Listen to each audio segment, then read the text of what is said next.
Tapos pag abot mi sa inutan, may naling kami nagpipicture. Naku, pantibra. Shoutout sa imo pare. Saging-saging ka pa man ng photography.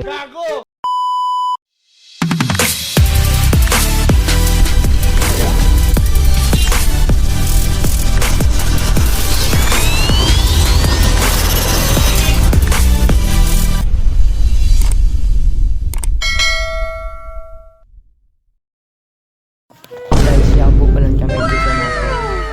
Hindi po palan kami nag-agi sa gilid kan dagat. Harayon po palan guys ang nilakawan ni. Kaya ang mga bitis may tarang layo na ning maray. Hunaan mo hali sa sentrong sangay pasiring sa nato. Tapos nalibot pa kami sa wat. Nag-agi pa kami sa gilid kan baybay. Pasiring pas sa nato. Duman sa puro kang pantalan. Ang kaibahan ko po pala naan is bata ako, si Marian. Grabe pagkarayo ang nilakaw mi guys. Hunaan mo pagal-pagal na laas siya. Shoutout po pala sa mga taga-Tulayan na ang apod sa baybay daga ang apod sa baybay. Hahaha, paano magiging daga ang baybay? By the way, nag-agda na po pala siya magpahingalo. Nagre-reklamo na po siya, tatanglayo na daw po ang bitis niya.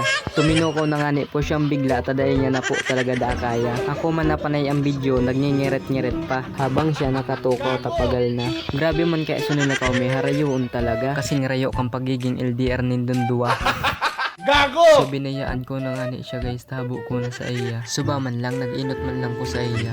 Grabe kaya guys ang init. Mainito na nga ni, tapos harayo ang paso nila kawan. Bugis na pasakit mian sa buhay. Maray ko na sa naining kay iba ko tamay payo. Ako mayo, kaya nguris-nguris na bagang pando ko dyan. Yan na pa lang kami dyan sa may gilid kang baybay. Tapos pag abot mi sa inutan, may naling kami nagpipicture. Naku, pantibra. Shoutout sa imo pare. Saging-saging ka pa man ng photography. Gago!